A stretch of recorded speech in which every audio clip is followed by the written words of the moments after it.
आज सूर्यदेव के कारण हमारे भक्त के सुहाग पर संकट आ गया है, किंतु हम हमारे भक्त पर किसी प्रकार का संकट नहीं आने देंगे। हम नर्मदा के सुहाग की रक्षा के लिए आज सूर्य को ही आच्छादित कर देंगे। कि मां नर्मदा के पापी पति को बचाने के लिए भगवान शिव ने संपूर्ण संसार के जीवन को संकट में क्यों डाला। विक्रम बेताल में कल देखिए। अपने स्वयंवर की वरमाला आपको पहनाकर आपसे विवाह किया है स्वामी मैंने। आप सबको नर्तकी चाहिए, मैं दूंगा आपको नर्तकी। ये आप सबका मनोरंजन करेगी अभी। राजन, देवी नर्मदा ने जो भी किया अपने भाग्य पर अंधविश्वास करके किया। अब देखना ये है कि अपने बिगड़े हुए भाग्य को अपने कर्म से ठीक कर पाती हैं या नहीं। विक्रम बेताल में कल देखिए। ले जाओ मेरी पत्नी को, इसी के कारण वैशाली ने मुझे ठुकराया है। तूने एक ऋषि का अपमान किया है। मैं तुझे श्राप देता हूँ, कल सूर्योदय होते ही तेरे जीवन का सूर्य सदा सदा के लिए अस्त हो जाएगा। मैं आपसे प्रार्थना करने आई हूँ ऋषिवर, आप अपना श्राप वापस ले लीजिए। तुम अपने पति को लेकर यथाशीघ्र अमरकंटक की घाटियों में जाओ। अगर भगवान भोलेनाथ ने चाहा तो वही तुम्हारे पति के प्राणों की रक्षा कर सकते हैं। क्या नर्मदा कर पाएंगी ऋषि के श्राप से कामेश्वर की रक्षा? विक्रम बेताल में कल देखिए। नर्मदा, लगता है महादेव ने तुम्हारी प्रार्थना स्वीकार कर ली। कितना समय हो गया किंतु सूर्योदय नहीं हुआ। हे महादेव, एक अधर्मी और कामंद मनुष्य के लिए संपूर्ण ब्रह्मांड को अंधकार में डाल देना कहाँ तक उचित है? हम आपका संकेत समझ रहे हैं प्रभु, इसलिए अब हम सूर्य पर से हमारा आवरण हटाते हैं।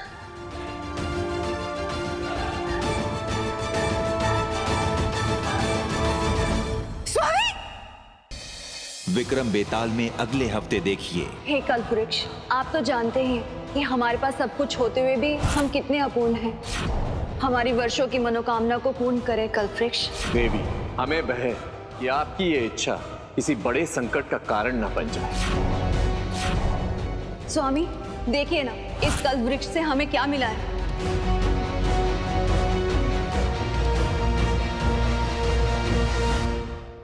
ऋषिवर, हमारी पुत्री और आपकी शिष्य काशी का जीवन संकट में है। उस असुर का अंत केवल ये बालक कर सकता है। इसलिए हम चाहते हैं ऋषिवर कि आप इस बालक को रात्रि भर में पूर्ण युवा कर दें।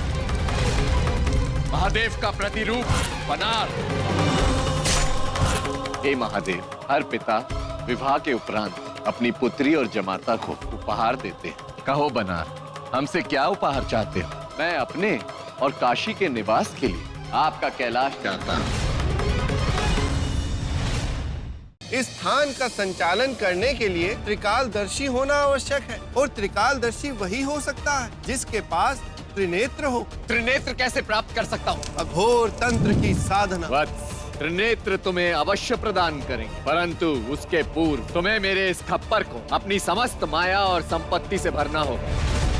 खाली नहीं रहना चाहिए। संपूर्ण कैलाश सब आपके खप्पर में अर्पित करता हूँ। मेरा खप्पर अभी भी खाली है वत्स। यदि तुम्हारे पास देने के लिए और कुछ नहीं है तो तुम्हें अपने प्राणों का दान भी इस पात्र में करना होगा। तो राजन, इससे पहले कि मैं 32 पुतलियों की कथा आगे बढ़ाऊं, तो मेरा आज का प्रश्न सुन ले। संसार के गुणों और भावों की प्रतीक जिन पुतलियों को संसार के धर्म की रक्षा करनी थी, वही अधर्म के मार्ग पर चल पड़ी। इसलिए मैं तुम सबको श्राप देता हूं कि तुम्हारे मन के विकारों के समान ही तुम्हारा रूप भी क्रूप हो जाएगा। राजन, मेरा प्रश्न है कि ब्रह्मदेव के श्राप से उन 32 पुतलियों की मुक्ति किस प्रकार होगी? विक्रम बेताल में अगले हफ्ते देखिए कैसे करती है रक्त मंजरी और स्वप्न सुंदरी 2 लोकों पर विजय। यदि तुम्हें पाताल लोक कितना ही प्रिय है तो आप हमसे विवाह करके अपना संपूर्ण जीवन पाताल लोक में बिता सकते हैं। हमने प्रण लिया है, हम विवाह उसी से करेंगे जो हमें पराजित करे, हमें जीत ले। लेकिन हाँ, यदि आप हमसे पराजित हो गए तो आपको हमारी दास्यता स्वीकार करनी होगी।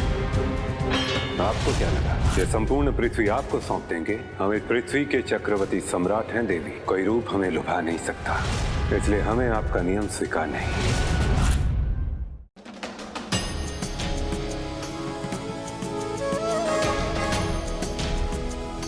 राजन, राजन ऐसा अनर्थ मत कर। मैं पुनः समझा रहा हूं तुझे राजन, छोड़ दे मुझे। राजन, मैं विनती कर रहा हूँ राजन, 1100 वर्ष पुरानी नियति मत तोड़, अन्यथा यह तुझ पर भारी पड़ेगी विक्रम। विक्रम विक्रम हे विक्रम विक्रमादित्य हे विक्रम विक्रम विक्रम हे विक्रम विक्रमादित्य।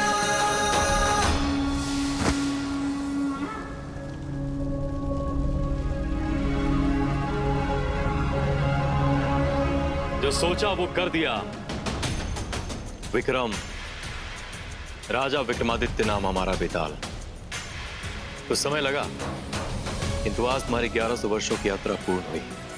देखो बेताल, तुम प्रेत लोक से बाहर आ चुके हो। 1100 वर्ष। विक्रम, तू ये मत समझना कि तू मुझसे जीत गया है। सत्य तो ये है कि जीत मेरी हुई है, क्योंकि मैंने जानबूझ के तुझे ऐसी कहानी सुनाई जिसका उत्तर मुझे भी ज्ञात नहीं था, तो तुझे कहां से होता। बेताल, लगता है तुमने अपना मानसिक संतुलन खो दिया। प्रेत घाटी से बाहर आने का दुख तुमसे सहन नहीं हो रहा है, इसीलिए कुछ भी बोले जा रहे हो।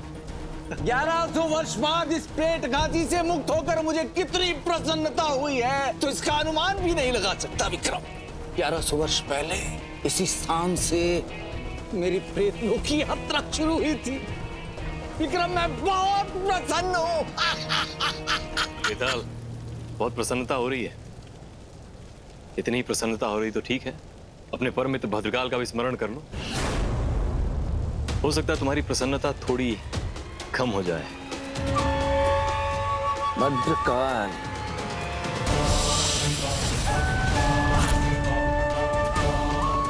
मेरे गुरु सखा, अच्छा याद दिलाया तूने विक्रम। भद्रकाल, तो अब तो मुझे भद्रकाल के पास ले ही चल। भद्रकाल, तू भद्रकाल के पास ले ही जा रहा है ना? अवश्य। तो मेरी सुनी कहानियों को विस्मृत मत कर देना, क्योंकि भविष्य में वही तेरे जीवन की शक्ति होंगी। कहानियां केवल मनोरंजन के लिए नहीं, उनसे जीवन जीना और संकटों से लड़ना सीखा जा सकता है। जब जीवन में सारे मार्ग बंद हो जाते हैं ना विक्रम, तब ये कहानियां ही हमें मार्ग दिखाती हैं। बहुत मार्गदर्शन कर लिया तुमने हमारा बेटा। चलो, अब हम तुम्हें तुम्हारी मृत्यु का दर्शन कराते हैं।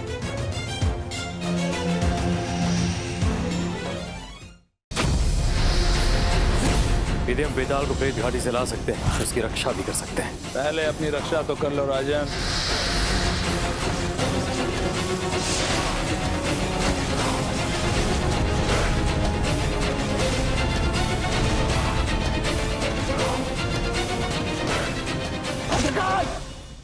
वृंदावन में व्याकुल नंद बाबा सत्य से परिचित हो जाते हैं लाचार। कल से तुम्हारे मन में जो आए तुम वही करना, क्योंकि यदि तुम प्रसन्न रहोगे तो मैं भी प्रसन्न रहूंगा। और अपने जीवन उद्देश्य को जान श्री कृष्ण प्रण लेते हैं मामा कंस के वध का। अब वो समय आ गया जब मैं कंस का अंत कर उसके कारागार से अपने मैया बाबा को मुक्त करूंगा। हम तो दोनों को छोड़ेंगे नहीं।